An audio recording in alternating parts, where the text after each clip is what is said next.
출원이 루이비통, 대리인 김현장, 그 명의로 경고장을 보내면 누가 겁을 안 먹겠습니까? 그리고 실제로 다른 리폼업자님들에게도 다 경고장을 보냈는데 이번에 소송에서 이긴 그 사장님만 이 리폼하는 행위가 왜 이거 침해냐, 내가 침해한 게 아닌 것 같다는 게 실제로 맞았던 거죠.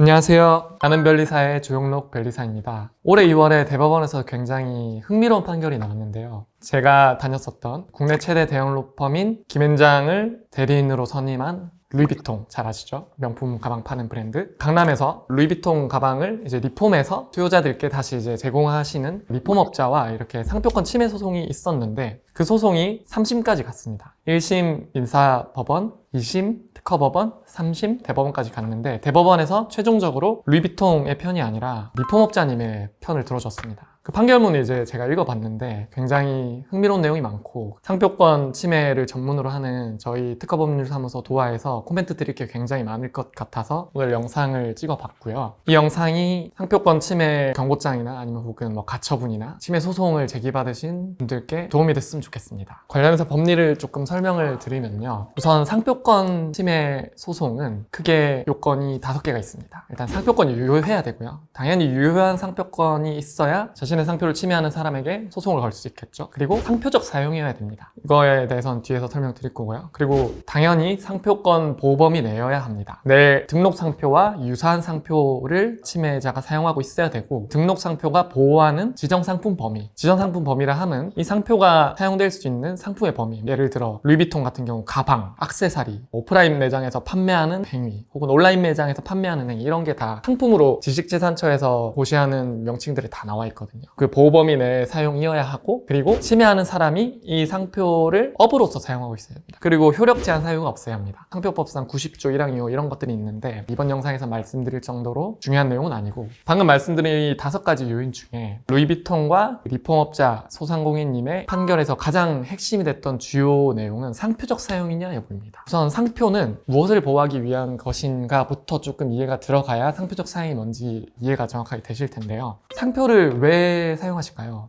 내가 뭔가 물건을 팔 때 거기에 마크해서 판매를 하겠죠? 실제로 그게 어떤 역할을 하는지를 생각을 해보면, 내가 예를 들어 화장품에 내 상표를 표시해서 판매를 한다고 해요. 처음에 화장품을 구매하신 소비자께서는 화장품 용기를 봤을 때 이 상표가 박혀있네 라고 인지를 하겠죠? 그러면 이제 그 화장품이 다 쓰고 나서 그 화장품 되게 좋았네 하고 그 화장품을 다시 살 때 뭘 보고 살까요? 당연히 그 용기에 박혀있던 그 상표를 보고 사는 거거든요. 좀 법적으로 얘기를 풀어보면 상표에 화체된 신용을 보호하는 겁니다. 예를 들어 수분크림이라고 하면 촉촉하고 좋네 라고 이제 신뢰가 생겼잖아요, 이 제품에 대해서. 그 신뢰가 생긴 제품을 나중에 다시 사려고 할 때 어떻게 사야 될까요? 그 상표를 보고 사는 거죠. 그런 식으로 이제 수요자들의 좋은 신용이 쌓이기 시작하면 그 상표에 대한 신뢰도가 올라가는 거예요. 그럼 이건 보호를 해야겠죠, 당연히. 그래서 상표법이라는 게 제정이 돼서 우리나라 지식재산처에서 상표권이라는 걸로 보호를 하는 거고, 더 깊이 들어가면 상표권 침해가 왜 문제가 되냐면, 그럼 내가 힘들게 화장품 좋게 만들어서 수요자들한테 그렇게 이 화장품 좋은 화장품이다 라고 신뢰를 쌓아놨는데 누가 그것과 비슷한 상표를 만들어서 판매를 하면 이게 안 헷갈릴 것 같은데, 당연히 이제 상표 침해하는 사람들이 똑같이 침해해서 팔진 않거든요.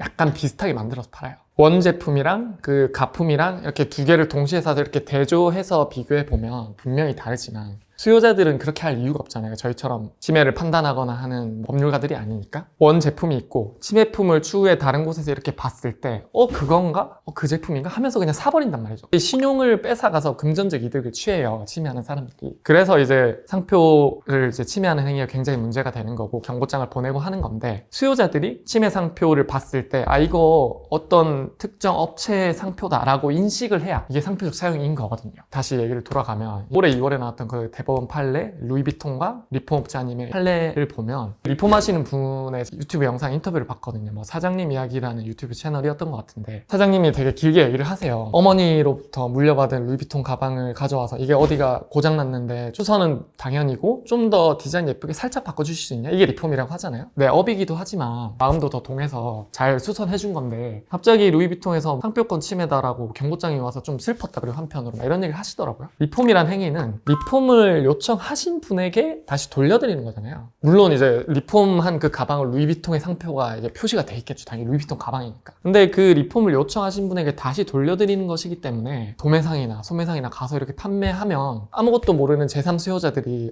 이거 루이비통 가방인가? 하고 사겠죠. 그럼 그분이 루이비통에 화체된 신용을 이용해서 금전적 이득을 취하시는 게 맞는데, 근데 그 리폼업자님은 그 리폼을 요구하신 그 수요자님에게 다시 돌려드리는 거잖아요. 그럼 이제 여기서 생각해야 되는 게, 그 수요자님이 과연 루이비통에서 판매한 가방인가라고 생각을 할까요? 아니죠. 그냥 리폼업자님께서 내가 바라는 방향대로 잘 수선해서 주셨네 라고 생각을 하잖아요. 그래서 상표적 사용이 아닌 거죠. 루이비통 등록 상표에 화체된 그 신용을 악용하는 행위가 아닌 거고, 아까 말씀드린 상표권 침해 요소 5가지 중에 5가지가 모두 만족이 되어야 이게 상표권 침해가 돼서 침해하는 상품들을 판매하지 못하거나 혹은 침해 행위로 얻은 이익에 대한 손해배상을 받거나 이런 게 되는 건데, 상표적 사용이 아니었기 때문에 너네가 잘못 판단했다, 침해 아니다, 리폼업자 손 들어줘라 하고 다시 보낸 거거든요. 어떻게 보면 어마어마한 대기업과 조그만한 소상공인 리폼업자님께서 이렇게 소송을 했는데, 심지어 대리인도 김현장이었잖아요, 루이비통이. 이걸 이긴 걸 보면 법리적으로 어떻게 분석을 하는지가 정말 중요하고, 그리고 그런 의도도 있었을 거예요. 김현장도 내부적 검토했을 때는 이게 승소 확률이 높지 않다는 걸 알면서도 출원이 루이비통, 대리인 김현장, 그 명의로 경고장을 보내면 누가 겁을 안 먹겠습니까? 그리고 실제로 다른 리폼업자님들에게도 다 경고장을 보냈는데, 나머지 분들은 합의금을 주셨는지 혹은 리폼하는 행위를 멈추셨는지 모르겠지만 아무 대응을 안 하셨고, 이번에 소송에서 이긴 그 사장님만 이 리폼하는 행위가 왜 이거 침해냐, 내가 30년 40년 해온 업에 대한 자부심을 저 대기업 혹은 로펌이 무너뜨리려고 한다, 이런 생각이 아마 대응을 하신 것 같고, 그 사장님이 법률 전문가는 아니시지만 뭔가 마음속으로 느꼈던